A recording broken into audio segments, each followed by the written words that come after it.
Well, hey there, it's Elka. And Jen, and welcome to another episode of the Creative and Ambitious Entrepreneur Podcast. And in this episode, we are talking about the things they don't tell you about what can hold you back from being an entrepreneur. It's going to be an exciting topic. Yes. And yeah, this is like when you start and you think, I'm going to open up an online business and I'm going to be successful and I'm going to make lots of money. And then all of a sudden things start looking a little less rosy. And you go like, but I'm doing everything possible, and how is this not working for me, and why is this taking so long, or like, how come everyone else can do this but not me? And what's happening is that you have yet to understand and maybe fix some of the things that are holding you back that they don't teach you on some of the other trainings that you might have taken. For us, we always work with our students on this, and yes, this is a little bit of a pitch for the Profit by Design Academy coaching program, but it's truly the thing that we focus on the most because it's the hardest thing for our clients to do and get over, and so we put a lot of time and effort into it because it's such an important thing. Mm-hmm. And it's the final step, right? Like you can do the processes, you can have a roadmap, you can put everything into place. But if the things that are dealing with your mindset and your beliefs are not also taken care of, then unfortunately you're actually almost like self-sabotaging. And that's what we used to do. And so we're going to talk a little bit about our own history and hopefully give you that relatable story where, by telling you about our history, you can relate and realize that, yeah, even if you have these issues, you can overcome them. Mm-hmm. And then we're also going to talk about like what those issues are, because you may not even know, right? What they don't tell you. Yeah, that's why they call the things that they don't tell you, because they might actually be things that you think are normal, right? Or that you have lived with through your entire life. And now we're going to open up your eyes for a new perspective to show you that there might be an alternative way of seeing things, or even taking action in terms of creating an online business or being an entrepreneur, right? Yeah. Yeah, because as you start to decide you're going to make a business happen, you're going to be an entrepreneur, it's all excitement, right? So this is like, okay, just tell me what to do. But then what we've noticed with our clients is, and this is why our coaching program is 1 year long, mm-hmm. is after the excitement of like the actions happen, then we have to work on the mindset so that the belief happens. Because even though you are fully 1,000% committed to making a business work, there's a lot of stuff that you have to work on. And unfortunately, it's not derogatory. It's just we have all been trained that way, and we have to undo that training and those assumptions in order for us to be an incredibly successful entrepreneur. So this is what the topic is for this podcast. We hope you enjoy it because it's going to be touching a little bit more on mindset. Don't turn it off. Listen to the whole episode. Make sure it's like you don't go like, oh, nope, don't have any of these problems. I'm not going to listen. It's truly something you have to be open for, to just talk about, and we're here for you. Mm-hmm. Even if you're not in the coaching program, we're here for you if you want to talk to us and say, you know what, something like this it's been something that's been bothering me, or like finally I resonate with this, and it's like, oh my God, I didn't realize this is what's holding me back. Yeah. And if that's the case, then we've done our job in this podcast. Mm-hmm. So keep listening. Yeah. All right, so let's get started. Who's first, me or you? Well, the first point that we have is that you might have been told that you need to get a certain education or become a certain profession or work in a certain job to earn a lot of money, and that if you don't go that path, then you're never going to be successful. Mm-hmm. Exactly. And entrepreneur was not on that list. No. Doctor, right? Dentist, lawyer, all of those major things. Why? Because they were considered by our parents, and like it depends on what age you are as mm-hmm. to when you're listening to this podcast. If you're older like me or younger like Jen, generation wise, there might be some distinctions as to what was considered to be the route to go to be successful, and your parents just did their best, right? They saw that certain professions were more lucrative than others and would give you a better life, and they love you and they want to do the best they could for you. So they're going to give you that advice, right? Mm-hmm. Especially if they themselves had a very hard time maybe they were immigrants, they lived through the war, or something like that, and they've just had a rough life, and so they want you to have a less rough life. They want you to have a better life, and so of course they're going to give you this kind of advice. But the idea here is that they're only working on what they have seen as a possibility for securing that, right? And so that's really important, that because initially I was very upset that my parents told me I have to be a doctor or I wouldn't be successful. It was the language that they used that made it personal rather than them saying, we care for you, we've seen all these other people who are successful, because they're only successful because they've in this profession. If that's something you want to do, then you should go for it because it looks like a good way to go. Yeah. Whereas, when I heard that, it was like, I'm a failure unless I am a doctor. And so I don't know if anyone else resonates with that, but whether you became an accountant or a lawyer or a doctor or what else was there that was like on the list. And a lot of women, which I find terrible, were told that they had to be teachers or secretaries, right? Because we couldn't amount to anything else. And it's like, oh my gosh, like what kind of thinking was that? But it was the thinking from that era. And unfortunately, that got carried over because just as your parents told you, don't touch the stove, otherwise you'll get burnt, you learned women can't be anything other than teachers or secretaries or housewives. And that's obviously something that we have now broken through the barrier. And the belief isn't the case anymore, which is awesome. But also it means that we are carrying that forward. As much as we want to be in the new age and feel like we're, with the program of whatever's going on in the world today, it's still very much ingrained in our upbringing. Mm-hmm. And so therefore, when we start to do something crazy, I'm even going to call it crazy, like, why would you do that? Why would you want to be an entrepreneur? That's really crazy. How could you possibly think that that's going to be a way for you to be successful? And it's like, because I want to try it? So like, right? Like, it's you're all of a sudden like trying to defend yourself, whereas why not? And in this day and age, the younger group, even us as parents, are saying, go for it. Be an entrepreneur. Look at all the people who are successful doing some really awesome, interesting things online. And so we are already teaching our children it's a possibility. Whereas in our generation, and anyone who was like brought up in that generation, like your friends, not just your parents, they're all going to be worried about you because like you've just lost your mind that you're going to be an entrepreneur. How is that going to be a safe thing to do, right? And that's not a derogatory term that people are telling you, and they're not your friend anymore. It's just that they are your friend and they're worried about you because their standard of what they consider to be a success and how you can stay safe but do what you want doesn't seem to include entrepreneurship, right? And so I had a huge struggle with that to start with. I was always fighting against the grain anyway, like, going to university, getting a graduate degree, all those things were a fight for me.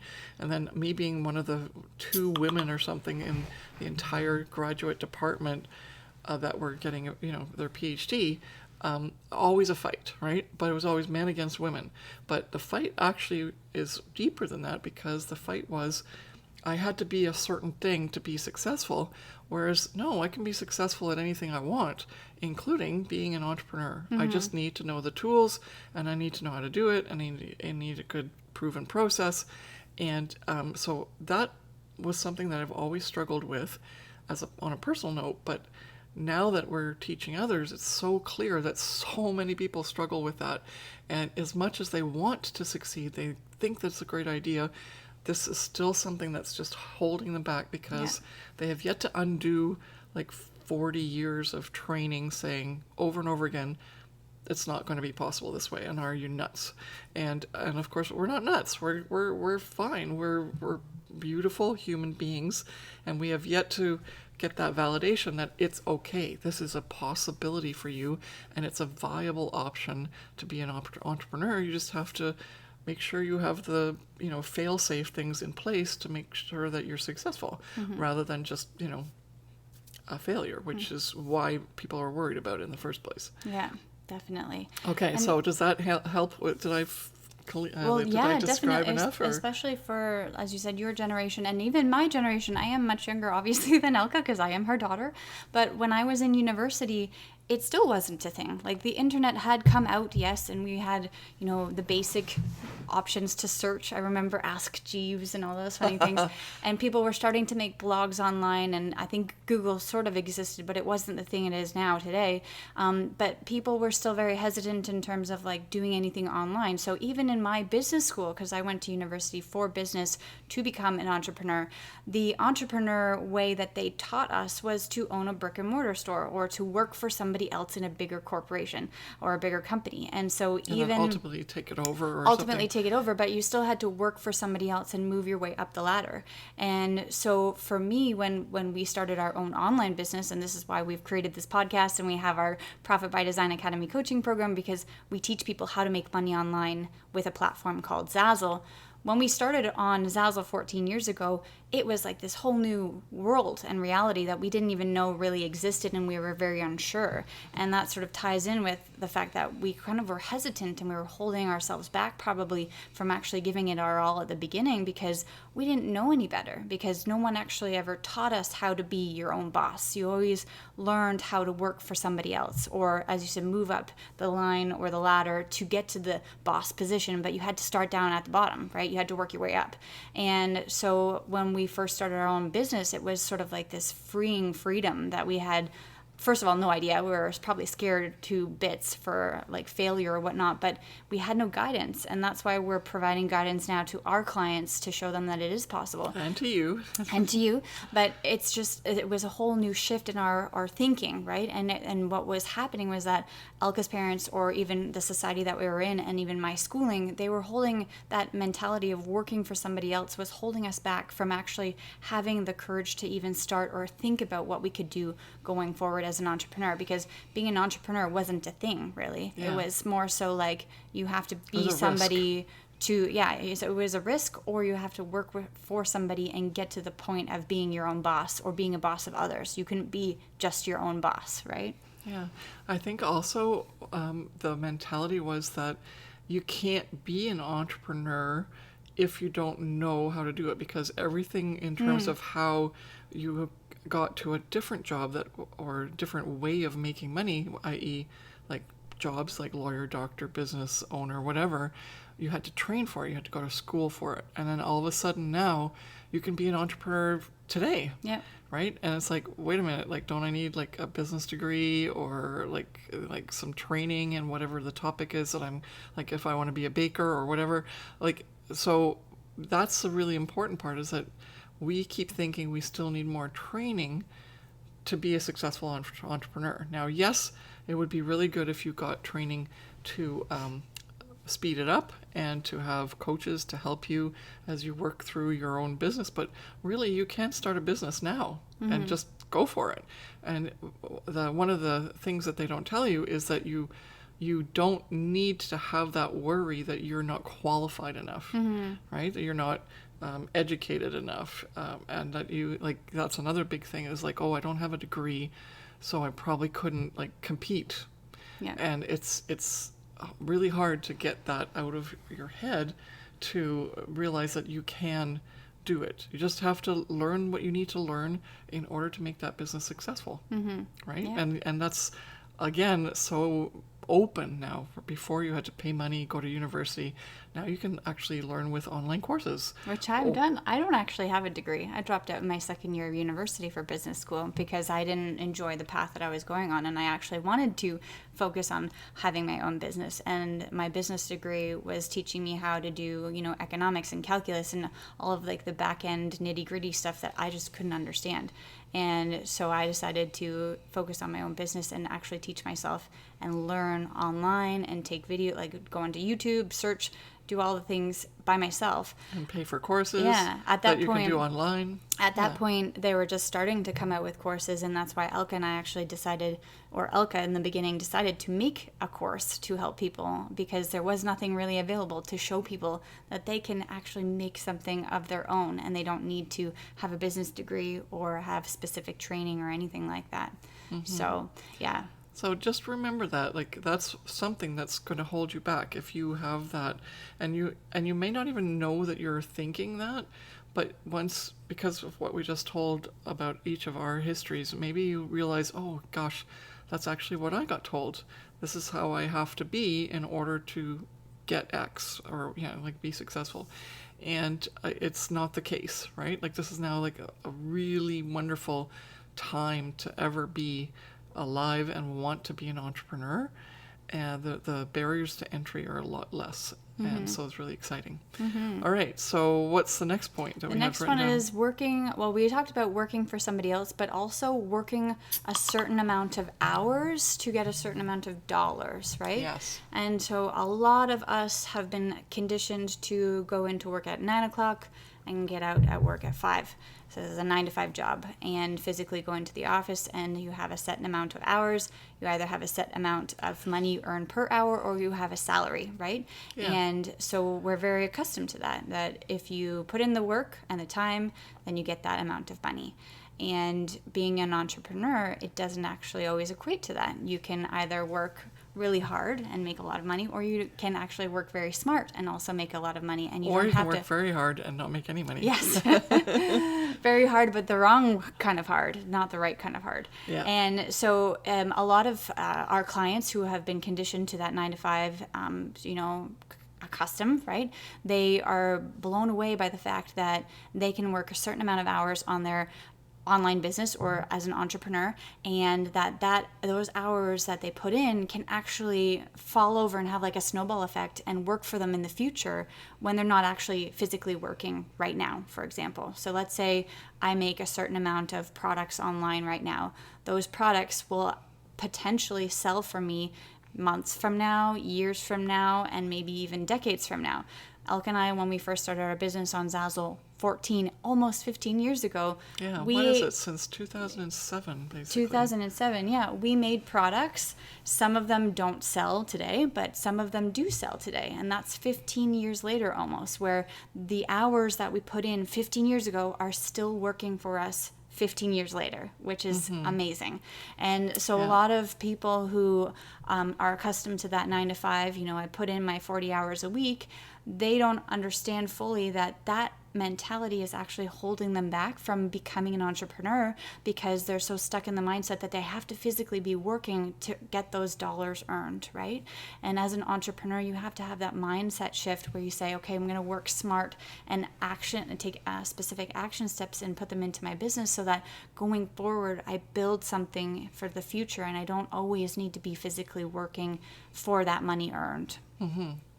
Exactly. Mm-hmm. Yeah. Plus, you own your business, so you're no longer just they're not just in the business, right? You're not working for a salary or an hourly wage. And we always talk 9 to 5, but you know what?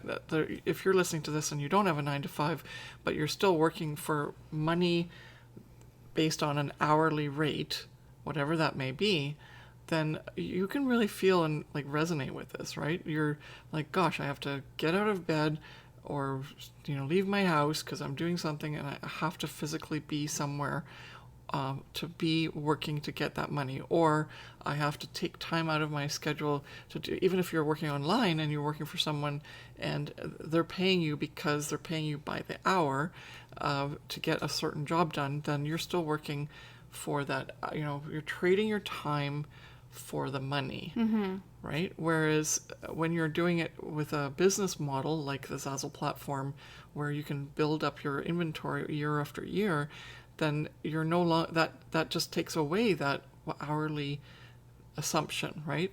And it also means though that you can flip it and you can say, well, that means that I'm limited, like I'm not limited to the number of hours I can work, which means that we could easily move into unlimited income, which is really cool, right? And the other part of this though is that when you're in that salaried position, or that I'm going to pay, like someone tells you I'm going to pay this much money to you for this much hours worked, then what it's doing is it's taking away your responsibility of ownership and for your own responsibility. And so when we become an entrepreneur, when we're totally responsible for what happens and the outcome and whether or not we make the money, we panic, right? Like I panic too, because I go like, but I'm not going to know for sure how much I'm going to make. Yeah. And it just froze me at the beginning because I actually did the really bad thing. Don't do this. I quit before I had my Zazzle business really working for me. But so I was very dependent on whatever I got on Zazzle without a backup plan, but not advisable. But the idea here is that I was so stressed because I was totally 100% responsible for what I could earn. And I didn't look at it that, oh, wow, that means I can be 100% responsible for what I can achieve and how far I can take this company, right? I was just so desperate to make some money.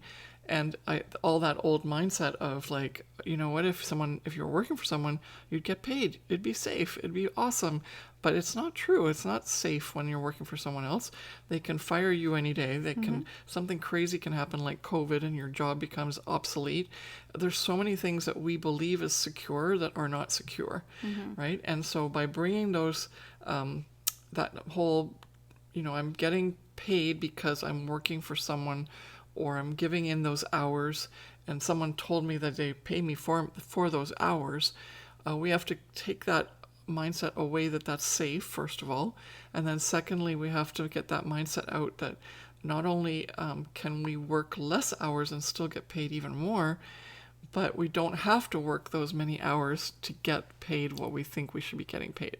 So like there's so many little intricacies in there, and they're all related to us being conditioned that if you do this job, you will get something, right? You're doing chores. If you clean your bed or clean your room and do your bed, I'll give you 25 cents, right? Her parents probably said that to you. Or maybe in Jen's case, maybe $1 or $10. I don't know. It got really expensive after a while because the kids had more expectations. But for me, it was like in the cents range. And so I got very conditioned to getting something for an action. Yeah. Right? Now, as an entrepreneur, you take an action, you may not get something. And it's like we panic because all of a sudden we realize, oh my gosh, like that didn't work. So what can work? Right? Yeah. And so it's all based on the fact that no one told us that when we become an entrepreneur, things happen and we may not get paid for what we usually think we should get paid for because we did an action. Yeah. And so, but we also can have this opportunity that if we do the right action, that can really be lucrative and it can pay you more than what you expect to be paid for that action. Yes. And that also ties into choosing the right business model to work on so that you can have that happen for you. Okay, does that solve that problem? Yes, and that also ties into one of our other points, which is having the self-confidence of actually creating the business, right? Oh my gosh, if you aren't confident in the fact that, as Elka mentioned, like you freeze up because you're like, now I'm actually responsible. And if you take a certain action and you don't see a certain result that you're expecting, our first reaction is to say, okay, well, it's not working, back away and I'm going to quit. Yeah. Zazzle's horrible. Yeah. We've had so many clients. No one makes money. We had so many clients who have struggled for years because they've been taking one specific action or a certain type of action and not seeing the right results that they wanted. And so they give up and they're frustrated and angry and they think that Zazzle will never work for them or that they can't make a certain amount of money. And it's Zazzle's just out that, to get them. Like it can get nasty. And so, and it's a natural progression. It's not you. It's how your body works, right? So just be careful because we're not trying to call you out. We're just, this happens. I've had it happen to me too. I get frustrated because you feel down on yourself that you thought you were doing the right thing or you were taking some sort of action to get a certain result and you don't see those results. Yeah. And as Elka mentioned, your natural reaction is to back away or feel defeated even.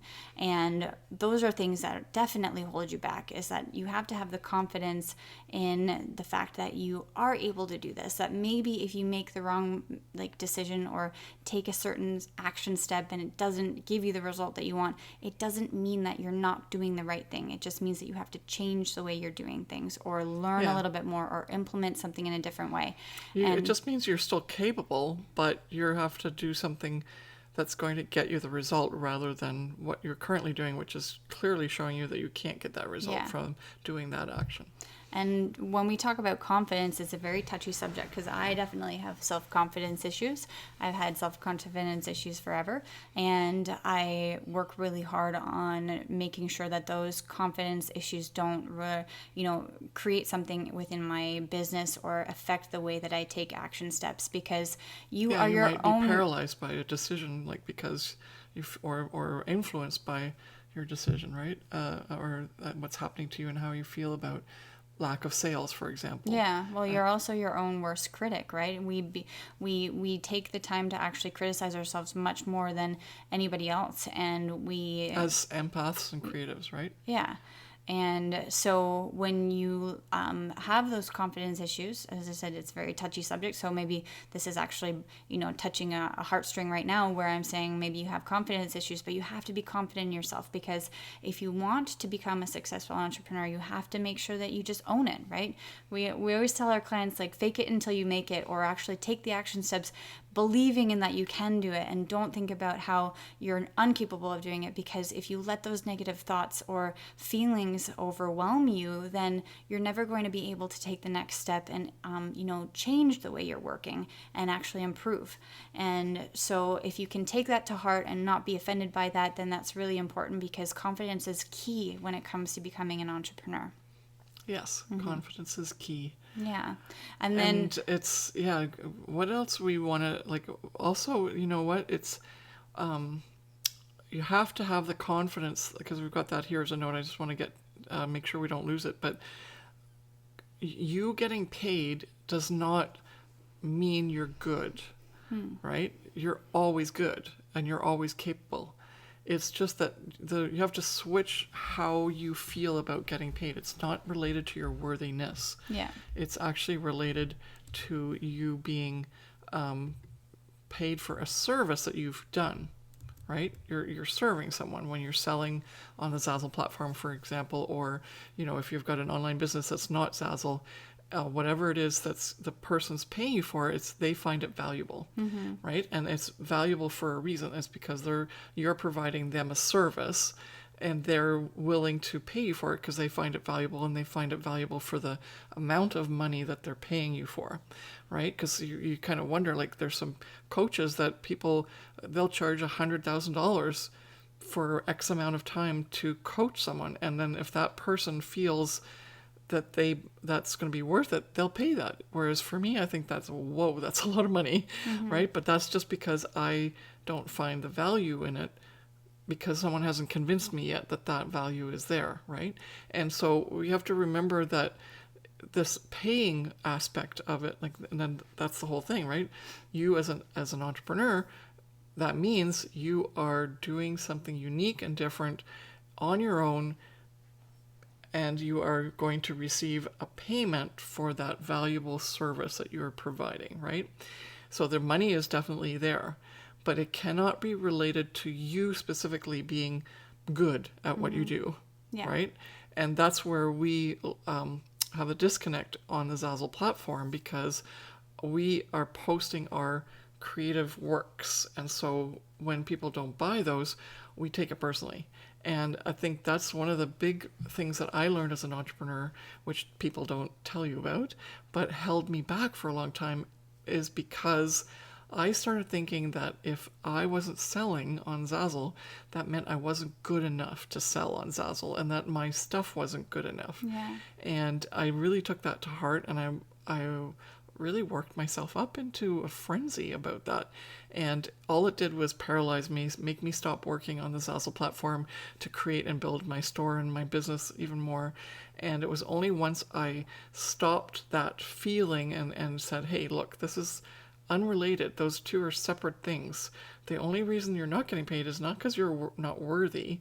It's because you're not delivering on something that someone finds valuable, that you will get paid for, because you're providing a valuable service. Yeah. And don't forget that even though it's a product on Zazzle and you've created the design for it, you're still creating a service for that person. You're helping them with a product that they need for something that they're doing, like an occasion, or you're actually doing a service to them by creating some emotional comfort for them, whether it's they buy something for themselves and they feel really happy every time, like they, check out their cell phone case or pick up their phone because they bought this cell phone case that you designed and you've made them feel happy, or that they have given a gift to someone else that they purchased online through you because you created something unique and different, and they look really amazing in the eyes of the person that they gave it to, and that they showed how much they cared about that person. Those are services. They're not like, the person didn't shovel my driveway, but like when we have snow, for example, not everyone has snow, so I have to qualify that. Where I live, we have big snowstorms. But the idea here is that reposition how you as an entrepreneur understand what you're doing as a value and how you get paid. And that will take away so much of the negativity in your day-to-day workings that you need to continue to have a positive mindset for, so that you can decide what to do properly, rather than it being influenced by, oh my gosh, everything I do is obviously terrible because no one bought anything, right? Well, that's not going to set the tone very well for you as an entrepreneur in your business for succeeding. Yeah, no, it's very true. I used to do that, so I'm right there with you. I get that, and I'm so glad I stopped doing that. Yeah, no, definitely. Confidence is key, and all of those main points that we covered here in this podcast episode are things that they don't tell you about, and that may be holding you back from being an entrepreneur. Yeah, we could go on, but we've given you some really big ones, and hopefully you've resonated at least with one of them. Yeah. And we just want to let you know there's hope, and you can do this. Yeah. You just need the right people to help you, coach you, get the right way to do something to succeed, and then you'll be off to the races. Yes. So thank you so much for listening to this podcast episode where we talked about the things that might be holding you back from being an entrepreneur, and we will see you in the next one. Bye. Bye.